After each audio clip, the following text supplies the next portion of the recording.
Bonjour, je suis Nicolas Ballon, je suis associé chez Capital Mind. J'aimerais vous parler aujourd'hui du groupe Avril, qui est un des grands groupes qu'on a le plaisir d'accompagner depuis plusieurs années. Alors le groupe Avril, c'est quoi? Le groupe Avril, c'est d'abord l'histoire d'un développement extraordinaire qui a démarré au début des années 80, autour d'une idée assez simple, celle de fédérer des ressources au service du développement des producteurs de tournesol et de colza français. Alors aujourd'hui, le groupe, c'est un des premiers groupes agroalimentaires français qui réalise 6 milliards d'euros de chiffre d'affaires, dont 40% à l'international, et qui emploie plus de 7000 personnes dans le monde. Mais c'est aussi un groupe qui est connu pour son portefeuille de marques fortes, telles que les marques d'huile Le Sieur, Puget, la marque Sanders, qui est une marque de nutrition animale pour les élevages, la marque Sophie Protéol, qui est une banque de financement et d'investissement au service du monde agroalimentaire, et enfin Oléon, une marque d'ingrédients naturels à destination des industries de l'agroalimentaire, de la cosmétique et de la détergence.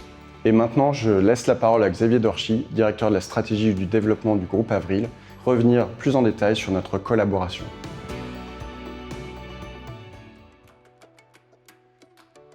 Capital Mind nous a accompagnés et du coup a développé une connaissance, ou je dirais même une intimité avec cette activité, qui a fait qu'au moment où nous avons pris la décision de céder Theseo, c'est naturellement vers Capital Mind que nous nous sommes tournés pour nous accompagner dans ce processus. Notre collaboration avec Capital Mind a démarré il y a une dizaine d'années et nous avons fait une quinzaine d'opérations avec eux, que ce soit des acquisitions de cessions comme Theseo que nous avons évoqué, ou des opérations un peu plus structurantes de réflexion sur la structure financière de certaines de nos filiales. Chaque opération est spécifique en fait. Et chaque opération doit être abordée avec son prisme propre. Ce qu'on attend d'acteurs comme Capital Mind à nos côtés, c'est plutôt une capacité d'adaptation. Ils doivent comprendre nos enjeux stratégiques et organisationnels, mais aussi se les approprier et les porter avec nous auprès de toutes les contreparties ou tous les intervenants dans l'écosystème complexe d'une transaction.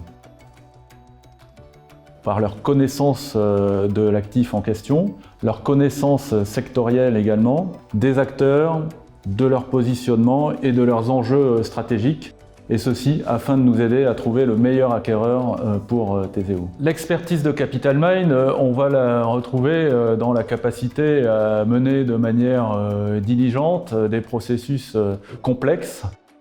Tout ceci étant associé à beaucoup de rigueur et beaucoup de disponibilité, et raison pour laquelle nous les consultons assez systématiquement chaque fois que nous avons une opération.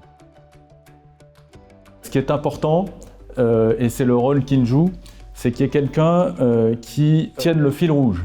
Et donc ils vont agir à la fois comme un animateur, mais également comme un aiguillon ou de référent, puisque finalement, on se rend compte au sein de ces processus qui vont nous accompagner à mener de A à Z, ce sont eux qui seront en contact avec le plus grand nombre ou avec quasiment tous les acteurs, et donc leur conseil est évidemment primordial compte tenu de ces nombreuses interactions.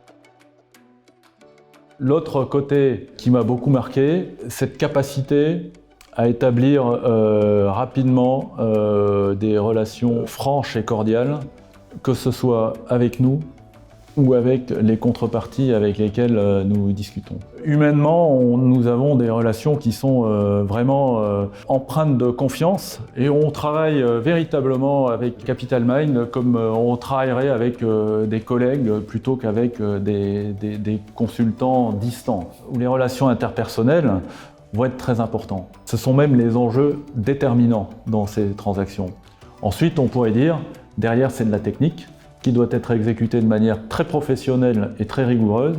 Et avec Capital Mind, nous trouvons ces deux ensembles. Au-delà de la finance, cette partie très humaine qui va porter cette négociation. Et ensuite, cette rigueur et ce professionnalisme dans l'exécution.